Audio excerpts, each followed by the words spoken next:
Hello, America. I hope you're doing well. Welcome to my review of 90 Day Fiance, Happily Ever After, Season 5, Episode 5. I don't know. I'm here. My skin may look a little worse than usual, but I am working on a new treatment, so it really should help my skin, and I'm really excited. And if it does help my skin, then I'm going to talk about it. If it doesn't help my skin, then you'll never hear about it again. So I watched this yesterday, and I don't understand why I did. Let's just get it out the way. Larissa, I'm tired. I'm tired. Okay, I'm tired, Larissa. I'm tired of the things that you do. I'm tired of the things that you say. I mean, Cheesy Bud was actually really Cheesy Butt was really funny, but I'm very tired of the fact that you went to the immigration office and ain't nothing happened but some damn fingerprint. Okay, so Larissa acted like she was gonna get deported. She didn't get deported, clearly, because she's still here. All she got was her fingerprints and a picture taken. She wanted to feel less lonely, so she called good old Eric. Can't stand Eric. I'm sorry. Something about Eric's face be pissing me off. It's something about Eric when I look at him and I be like, ugh. But anyway, on him, he said that you threw me away like ash in the wind. Okay, whatever. She filed a police report because she had some girls calling her phone, calling her bud, cheesy bud, and she didn't know if Eric had been the one to give her number out. So she was like, fuck it. I'ma just cut it off. So she filed a police report. Eric, he said that really hurt him, but he still loves her. Deep down in my heart, I still love you. I'm sorry. So they back together. I don't know. Who cares? Who cares? I really don't care. You think I care? Let me tell you something. This was the worst thing Larissa could have done. Going back on this show was the worst thing Larissa could have done because I am bored. And I was thinking about where's Juliana? Juliana never was really my favorite. But where's I want to hear some men's don't controls me. I want to hear some of that. Where's who is against the queen will die? Where is that, Larissa? Huh? Anyway, that's the end of their story. Okay, so Tanya and Tanya, you could low key hear her friend saying, I mean, well, he is taking care of you, so that can be a little bit stressful. You low-key heard her friend saying this, and I don't like the fact, here I go, even though Tanya has called her brown girl, she's black, half black. I don't like the fact that she's half black, and people are saying, oh, Tanya gets on my motherfucking nerves, even though Sinjin was out of line this episode. I mean, I don't know, Sinjin was like, damn, nigga, damn. Sinjin said some shit that hurt my feelings. And I was like, oh. And I don't really like how people on Reddit just be like, Tanya's such a bitch. Like, I know Tanya be doing the most. I know. But I be like, is it because she half black that y'all be like, oh, I hate Tanya? I'm sorry, okay? The black girl in me popped out and I can't, okay? So I be side-eyeing people when they be like, Tanya's just the worst person in the world. Is she? Anyway, she goes out with her friend for the manicure. She telling her friend, you know, she says that she needs advice on when this isn't healthy for her anymore to be in this situation. Ma'am, it's called a therapist.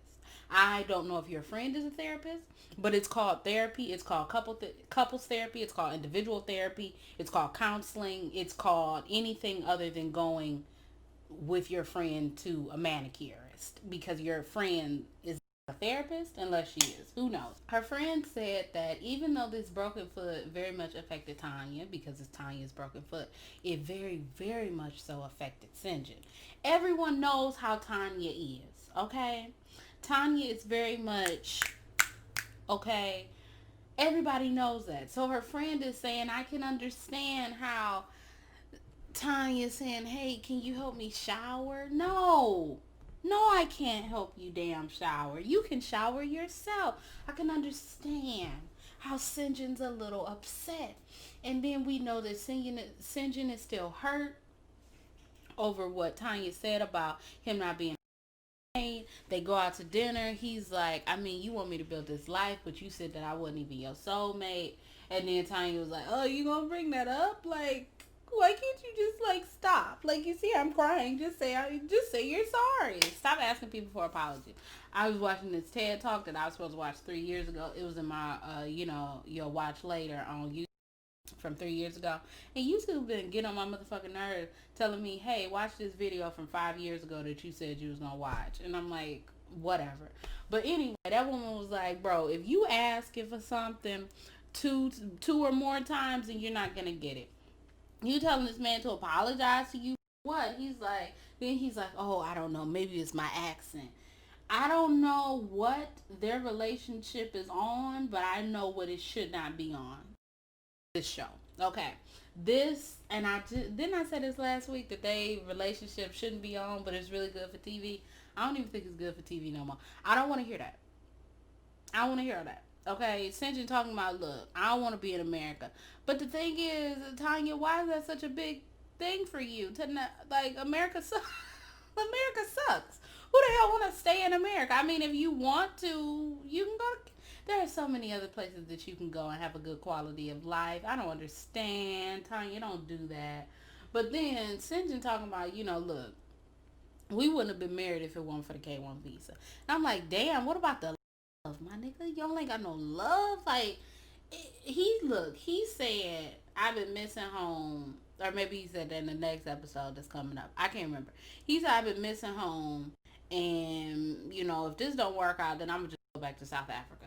Bro, I look, is this Tanya's fault? Kinda. But I won't say 100%. I know Tanya shouldn't have said that this man wasn't her soulmate.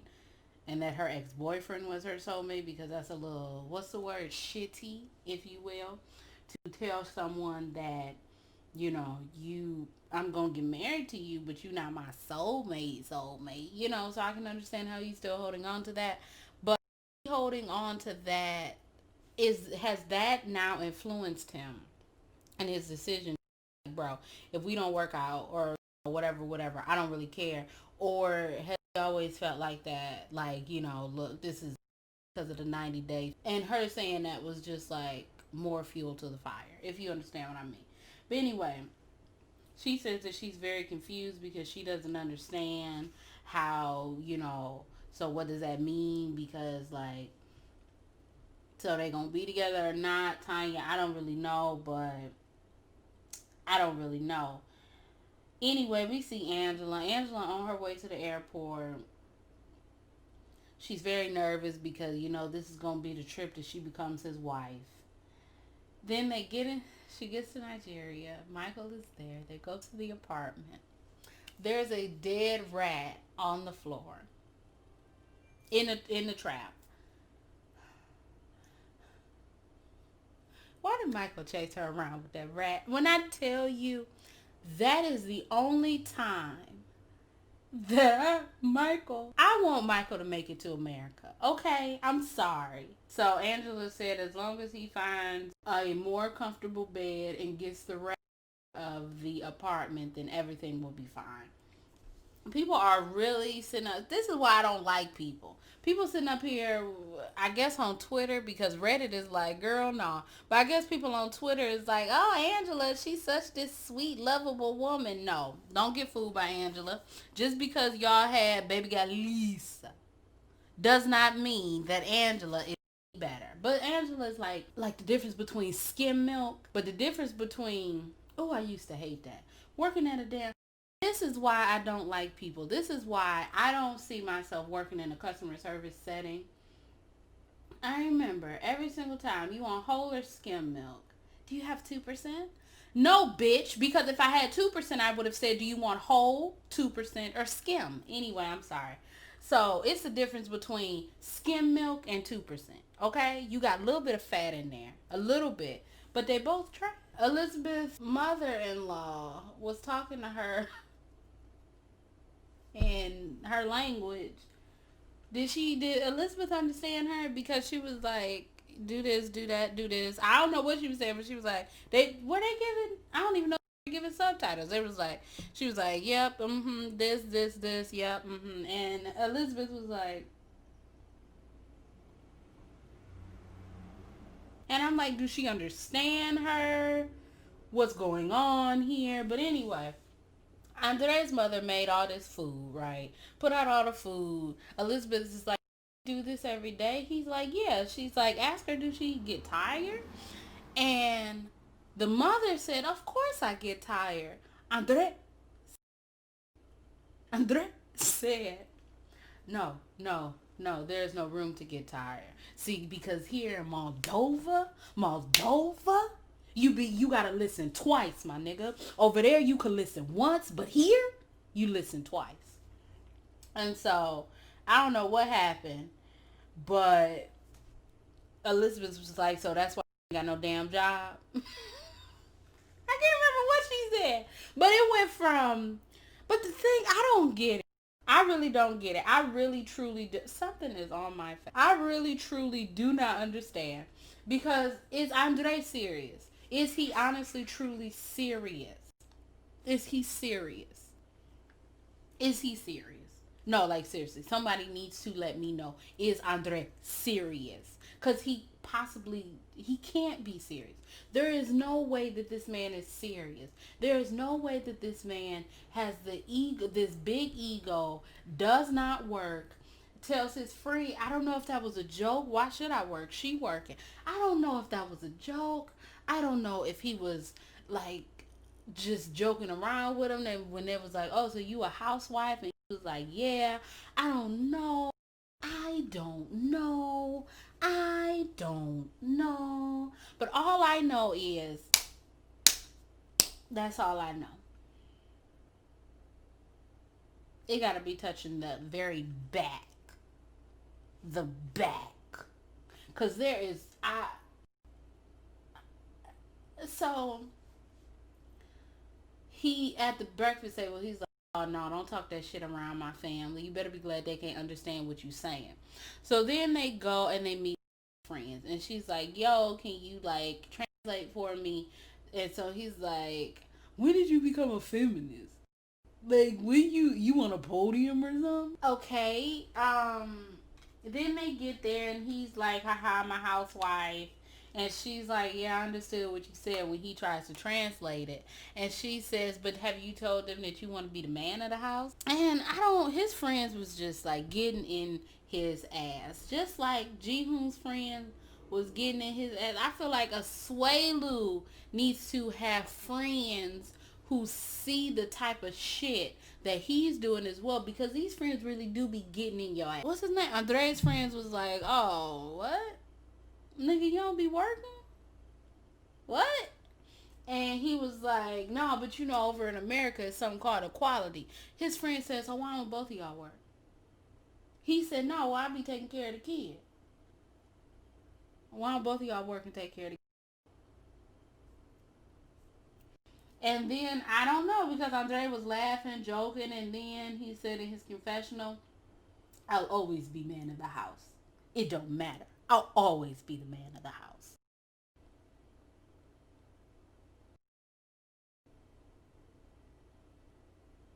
It's a disease. I think the male ego is a disease. Oh my gosh. Should I become a psychology major? Because I be just like, I want to be a psychology major.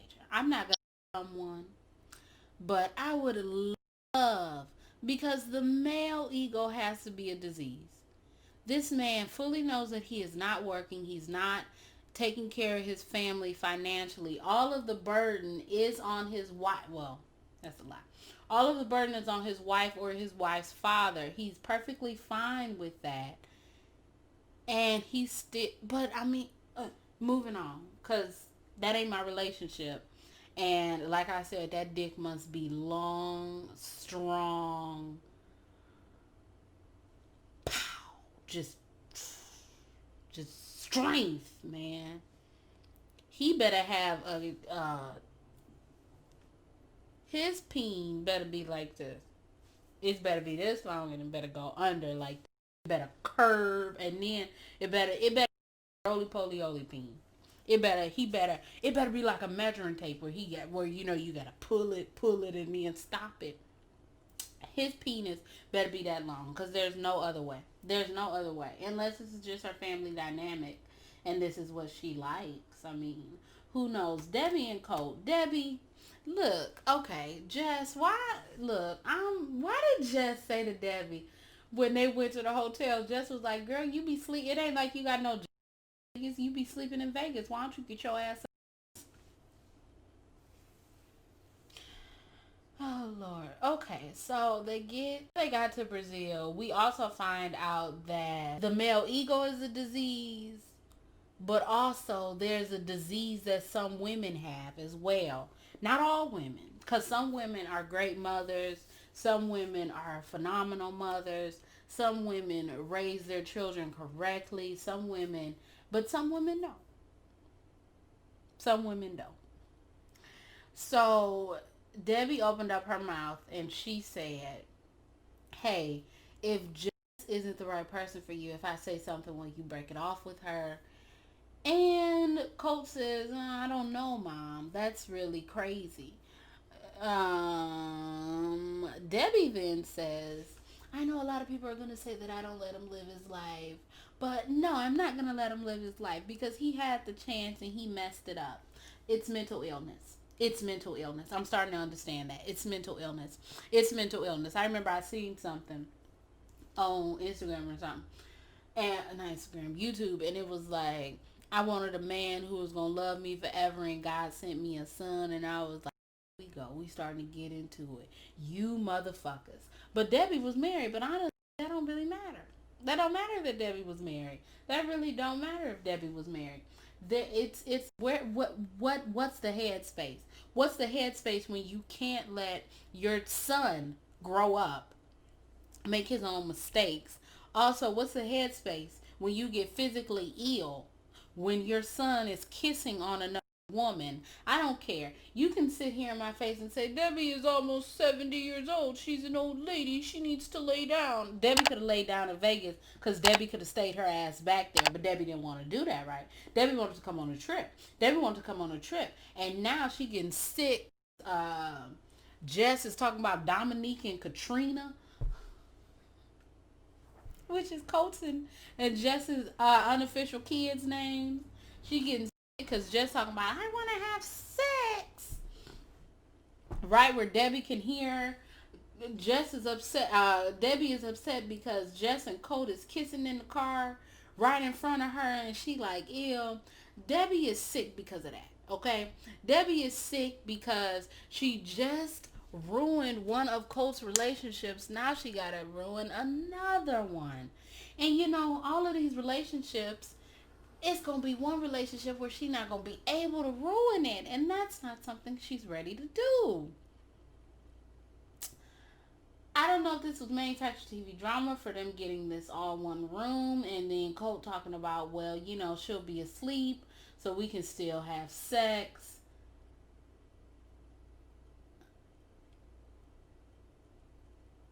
But it has to be mental illness. It has to be mental illness. And not just Debbie. It has to be mental illness. The women who don't allow their grown sons to be grown because they never raised their sons to be grown. What does Colt do? Colt works. What else does Colt do? Does Colt like do his own laundry? Does Colt clean? Does Colt cook? What does Colt do? Does he have any? I mean, honestly, he was just looking for another mother. Like, come on. Come on. It's mental illness. It has to be. And I won't accept anything other than the fact that it's mental illness. So, Paul and Carini. Paul, buy 5, save 5. Buy 5, save 5. Buy 5, save 5. Buy 5, save 5. Buy 5, save 5. Carini, what are you not understanding? Buy 5, save 5. Are you, Carini, buy 5, save 5. Come on. Buy 5, save 5. Carini, what type of tampons you wear? Huh? What you want? Pads? You want tampons? Carini. Why are you walking away? What kind of tampons you wear? Karini, I know you don't like the ones with the wings. What the tampon go up in the hole, right? But then the pad is like a mini diaper for the front, right? Let's go look at this house, Karini. There's no furniture. There's no plumbing. There's nothing. But it's doable, Karini. Paul went to go see his mom. Karini and the baby did not come because the baby wasn't feeling good. And Karini said, if the baby don't feel good, I don't feel good. I'm staying my ass here. And he wanted Karini to come because he wanted to be able to use Karini and Pierre as bargaining tools. His mother is there. His mother is like, well, if I had known they wasn't going to show up, I wasn't going to show up, okay? He's like, yo, can you please help us? Please help us. You know, just give us a little bit of money. Come on. She says, no. No. He says, well, you know I got this son. She says, I don't care.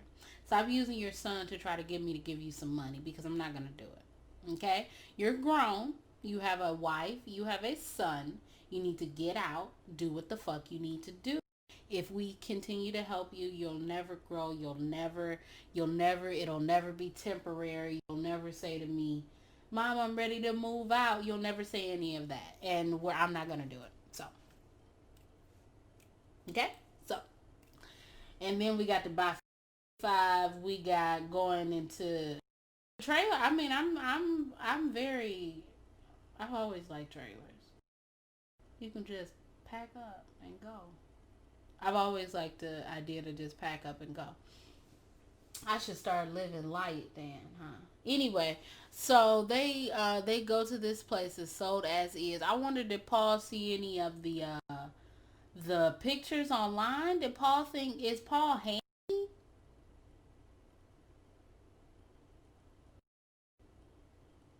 Anyway, then the other trailer, it's a regular trailer. Karini is like, nah, I want a place with 2 bedrooms, a big backyard, a kitchen, all of that. Girl, I don't know. Paul ain't got no damn money. Y'all better be glad y'all got this car, okay? Y'all, if it wasn't a Toyota, it probably wouldn't have started. If it wasn't a Toyota, if it wasn't a Honda, it probably wouldn't have started.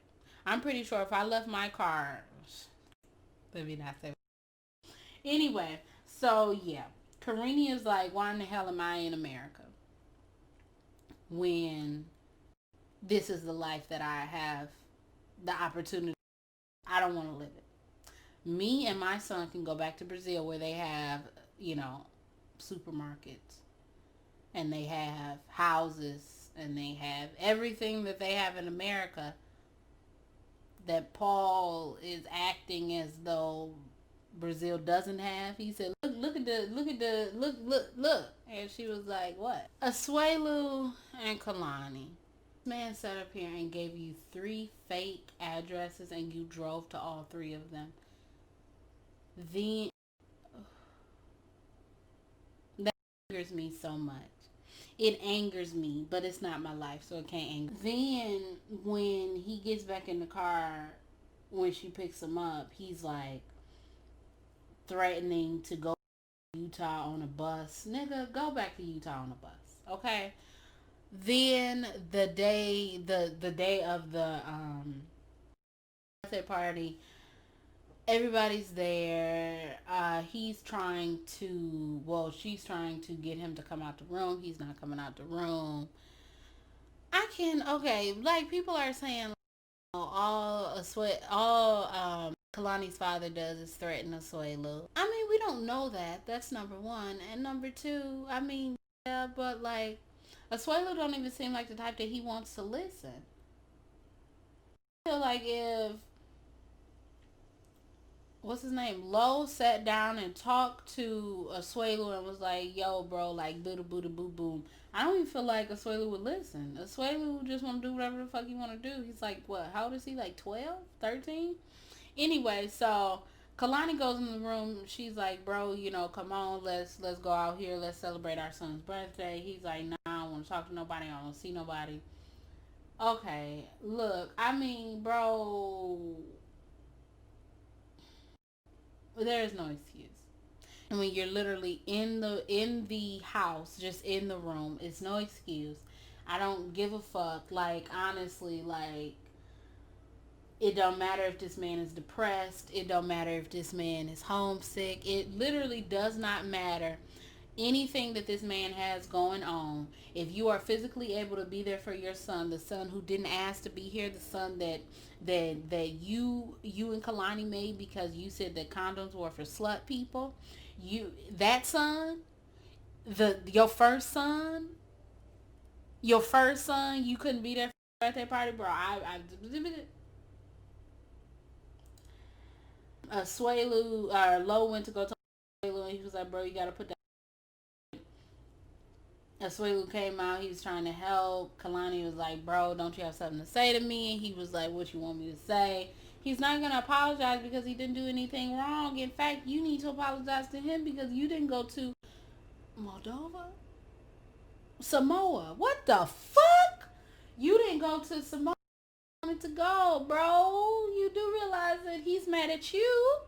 He's mad at you because you didn't go to Samoa. It don't matter. Y'all could have gave the child a shot and y'all could have went, but the fact that you didn't do that, and then on top of that wanted to go to California, he's angry at you, so he's not gonna give you an apology. So don't. Why would? Plus,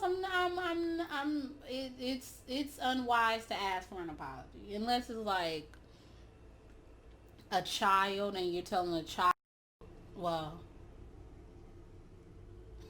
I was gonna say if it was a child and you telling a child to say I'm sorry to another child, but he is a child. I'm sorry. I'm sorry. I mean, I was reading on Reddit. They said that they were very, very well liked. They did stuff in the community. Had 2 jobs. So it was really weird to see that this is where their storyline is. So it could be manufactured TV drama, but at the same time, if it's manufactured TV drama, why would you want this to be manufactured TV drama? All I know is I better see Kalani and Asuelo at the end of this season saying, "On you, we bought a house." I want to see them say, "We bought a house." I want to see. I want to see some real shit. I want to see Asuelu say, "I got my masters. Not my masters. I got my associate degree." I want some real shit to come out of this fake ass storyline because Asuelu, you really are the weakest link on this show. Well, Andre, Angela, Colt, Debbie. You're one of the weakest links on this show. Is that what you want? You want to be one of the weakest links on this show? Get your shit together, okay? Anyway, I'm done. This has been 31 minutes. I need to definitely edit this and get this up. If y'all like this review, you can like, comment, and subscribe. You can follow me on Instagram, Twitter, or visit my website. My name is Brielle. I make beats. I sing songs. If you like what you see, come on along. Bye.